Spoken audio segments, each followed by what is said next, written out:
Alright, so good afternoon, guys. So here we are for our chapter 4 discussion, which is entitled Business Finance. Okay, so we already tackled yung accounting equations before. So now we deal with business and finance. Okay, so there are three major forms of business organization. These are the sole proprietorship and the partnership and the corporation. So this is the ownership of a business of a certain business. Okay. So we have here the characteristics of the basic forms of business. They have both the advantages and disadvantages. Okay. For a sole proprietor, the proprietor is the sole business decision maker. So nag-iisa lang yan. Okay. Isa lang may-ari. Siya lang nagdi-decision for the business. So wala siyang kasama. Okay? So that's one of the advantage. So pwede kang mag-decide. Okay? Ng pansarili mo na hindi mo iniisip yung ibang tao. Okay? And then the proprietor receives all income from the business. So lahat ng income wala siyang kahati. Okay? Kung di siya lang. Okay? Pero what in a certain business, for me, in a certain business, I handled also yung a sole proprietor business. Okay, so what I do is when it comes to the income, ay hinahati ko siya sa dalawa. Okay, it's for me and for the business itself para merong pondo yung business. Okay, so ganun yung ginagawa ko. And then also one of the advantage also is income from the business is tax once at the individual taxpayers level. Okay. Disadvantage of sole proprietor: the proprietor is liable for all debts of the business, unlimited liability. So lahat ng utang ng business, yun lang sole proprietor ang liable for it. Okay. The proprietorship has a limited life. Okay. Dahil nag-iisa lang siya, hindi natin masasabi kung hanggang kailan lalago yung business niya or hanggang kailan magi-stay yung business niya. So it's unpredictable. Okay? Pero based on the data's limited life lang siya. Okay? There's a limited access to additional funds. Okay? Since you are a sole proprietor, minsan when it comes to the funds, hindi masyadong interested ang mga nagpapahiram ng mga pondo for a certain business. Okay, not unlike the two. Okay? Next we go with partnership. Advantage of partnership is partners receive income according to terms in partnership agreement. Income from the business is also income from the business is taxed once as the partner's personal income. Okay? And then decision making rests with the general partners only. Okay? Mamaya may explain ko kung bakit sa general partner lang siya. Okay? Meron kasing iba't ibang klaseng form of partnership. Okay? Or partner. Okay? And then each partner is liable for all the debts of the partners or of the partnership. The partnership life is determined by agreement or the life of the partners. Okay? There is a limited access to additional funds. Okay. So here, one of the disadvantage would be lahat ng partners is liable for the debts. Okay? Pero it depends pa rin dun sa pinag-uusapan or dun sa agreement na sinasabi niya, the partnership agreement. Okay? Partner's life is determined by the agreement or the life of the partner. Bakit the life of the partner? Let's say for example, kami ni Ella is mag-partner kami sa isang business. Okay? As per agreement, okay, the partnership will still be applicable hanggat buhay yung bawat partner. Once na merong namatay isa sa inyo doon sa partner, okay, the partnership agreement is already terminated. So ibig sabihin, hindi na applicable yung partnership agreement. Okay? Or the partnership itself. Hindi na siya applicable. So, mata-terminate na yon, the business would be i-close na or i-apply for another type of or form of business. Pwedeng sole proprietor na lang siya or hahanap siya ng ibang partner ulit. Okay? So, ganun siya. And then, for corporation, each partner is liable for all the debts of the partnership. The partnership's life is determined by the agreement of the life of the partners. There is a limited access to additional funds. For disadvantage, income paid to owners is subjected to double taxation. Ownership and management are separated in larger organization. In a corporation, the business itself or the corporation itself has its own identity. So let's say for example, 5 tayo na nag-put up ng corporation. Okay? Tayong 5 are partners, okay? Including the identity of the corporation itself. Okay? So meron siyang meron siyang sariling identity. Now, question, pag ba let's say for example, someone sue the company, okay? Or nag-file ng case against the company, okay? Kasama bang mafa-filean ng case or madudumihan ng record ng mga partners? Hindi po. Ang madudumihan lang ng record would be the corporation itself. Okay? Kasi meron siyang sariling identity. So that's one of the advantage of the corporation. Okay po. Now, we go.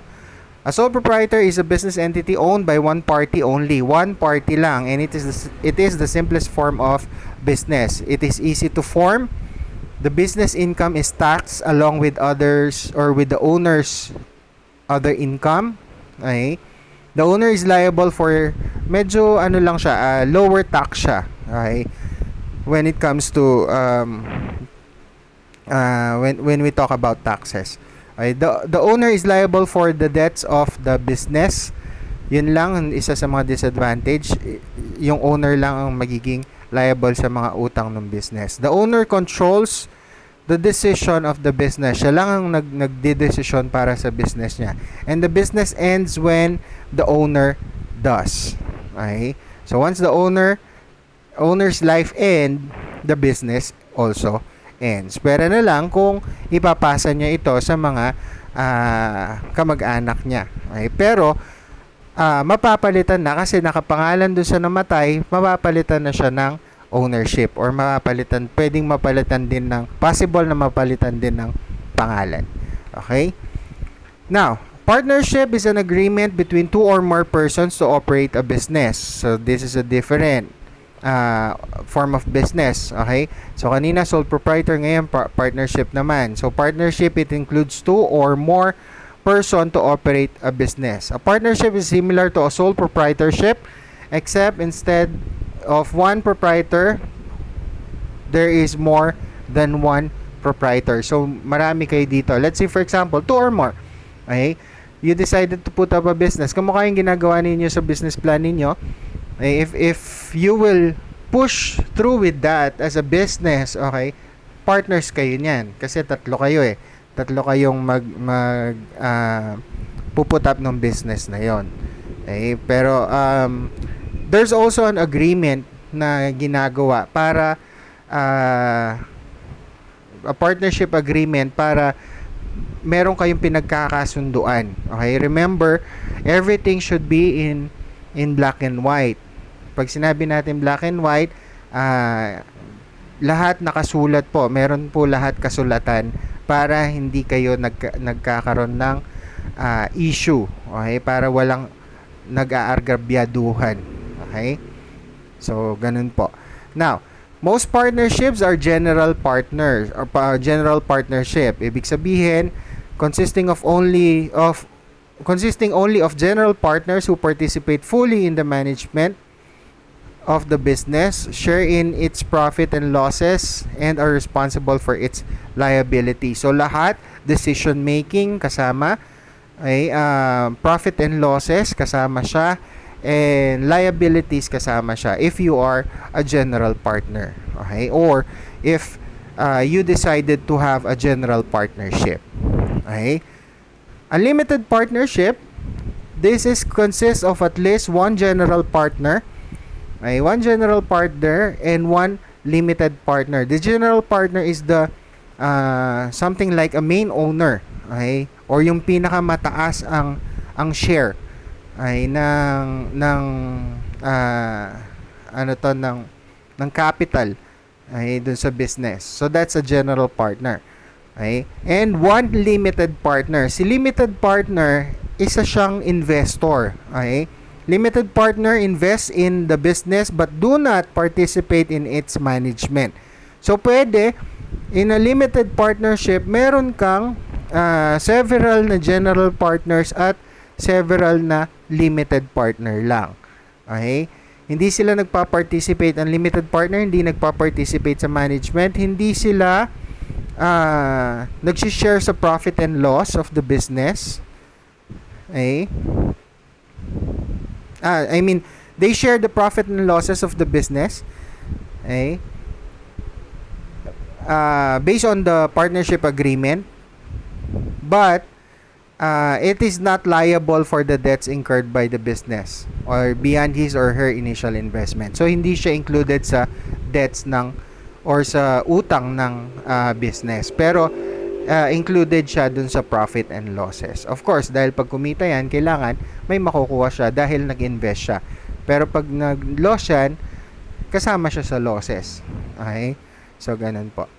A life of a partnership may be limited by the partnership agreement. So, it depends on the partnership agreement kung ano mapagkasunduan ninyo. Okay? The partnership must be terminated when any one of the partners or of the partners dies, no matter what is specified in the partnership agreement. So, terminated automatically ang partnership once a partner dies. So, partnership interest cannot be passed to heirs at the death of any partner. The partnership is dissolved and perhaps renegotiated. Yan yung sinasabi ko kanina, na pag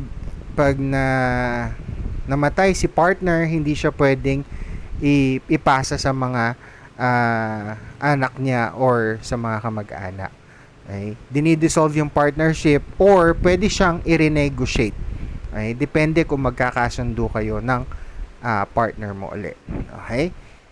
So, a corporation is a legal entity under state laws through the process of incorporation. So, meron tayong process of incorporation. The corporation is an organization capable of entering into contracts and carrying out business under its own name, separate from its owners. Yan yung dumadaan ka pa ng SEC or ng SEC, Securities and Exchange Commissions. Okay? Ano mga kailangan nila? Okay? To become a corporation, state laws generally require that the company must do the following: file articles of incorporation. Yan. Isa sa mga madugong ginagawa if you're going into a corporation. Adopt a set of bylaws or you can make your own bylaws, okay, of the company, and you have to form a board of directors. Okay? Yan yung mga company na meron na silang mga board of directors. Okay? Now, articles of incorporation specify the legal name of the corporation, its place of business, and the nature of the business. So, dito, sa articles of incorporation, dito mababase kung anong klaseng business ka or anong klaseng corporation ka. Okay? These certificates gives life to a corporation in the sense that it represents a contract between the corporation and its owners. This contract authorizes the corporation to issue units of ownership called shares. Ito yung mga nagbebenta ng mga shares, okay, sa mga possible shareholders natin. Okay? And specifies the right of owners rights of the owners and the shareholders as well. Okay, nandun din sa certification. Okay. Also, kailangan nila magkaroon ng bylaws. The bylaws are the rules of governance for the corporation. The bylaws define the rights and obligations of officers, members of the board of directors, and the shareholders. Nandun lahat sa bylaws na yon. Yun yung pinaka-guide ninyo. Yun yung pinaka rules and regulation ng company. Okay? And also, dun nakalagay yung mga obligations of every position inside the corporation. Okay? Note, in most large corporation, it is not possible for each owner to participate in monitoring the management of the business. So, yung mga owners, hindi sila nagpa-participate sa management of the business. Therefore, the owners of the corporation they tend to elect a board of directors to represent them in major business decisions. So, naghahanap or nag-e-elect sila ng mga board of directors. So, these may be the shareholders of the company, okay, na merong mga major shares sa company. Yun yung mga ginagawa nilang board of directors. Okay? So, meron tayong owner, meron tayong CEO, meron tayong board of directors. Okay? And to monitor also, the board of directors monitor the activities of the corporation's management. So, it's either the owner and then the board of directors and then the CEO. Okay? So, kasi minsan binibase nila sa election din yung pagiging CEO or executive officer, okay, of the corporation. Okay? The board of directors in turn appoints and oversees the officers of the corporation. Officers of the corporation, ito yung mga magmamanage na sa corporation. So, a corporation that has just few owners who exert complete control over the decision of the corporation is referred to as closely held corporation or a closed corporation. This is a corporation na owned by a clan. Okay? Let's say, mga yung family, yan. So they exert or they make a corporation that is only held by them. Sila lang ang may hawak, sila ang board of directors, sila rin ang possibly nag-e-elect for the CEO, okay? At basically sila rin may-ari. Okay? A corporation whose ownership shares are sold outside of the closed group of owners is referred to as a publicly held corporation or a public corporation. Ito na yung mga corporation na nagbebenta ng mga shares outside. Okay? So, they are actually getting investors outside or a possible share holders na bibili ng mga shares ng or stocks of the company. Okay? Other forms of business, meron tayong Master Limited Partnership or MLP is a partnership with limited partner ownership interests that are traded on an organized exchange. So, ito yung partnership na pwedeng mag-sell ng stocks ng partnership. Okay? Of course, dahil nagsisell sila ng stocks ng partnership, okay, they become now a limited partner. Okay? But then again, they share also the profit and loss as well. Okay? A professional corporation is an organization that is formed under state law and treated as a corporation for federal tax law purposes, yet that has unlimited liability for its owners. And then the owners are personally liable for the debts of the corporation. So, professional corporation, ito na yung mga something like mga professional companies. Okay? Like the law company. yung mga law firm, yan. Yung mga group of ano yon, mga legal bodies or attorneys, yan. Yung mga um, nag ano to yung mga bigatin na nag humahawak ng mga bigatin na cases, yan. Those are examples. Okay, ano pa, um, architects, yan, yung mga nagde-designs ng mga buildings, and also yung mga engineering companies, yan. So those are samples of professional corporation. Now, a joint venture, which may be structured as either a partnership or as a corporation, is a business undertaken by group of persons or entities, such as a partnership or corporation for a specific business activity, and therefore does not constitute a continuing relationship among the parties. So on joint venture, they only ano to? They only join for some purposes lang. Okay? Pero hindi sila hindi sila pangmatagalan. Okay? Only for a certain project. Or let's say, for example, a certain business activity. Okay?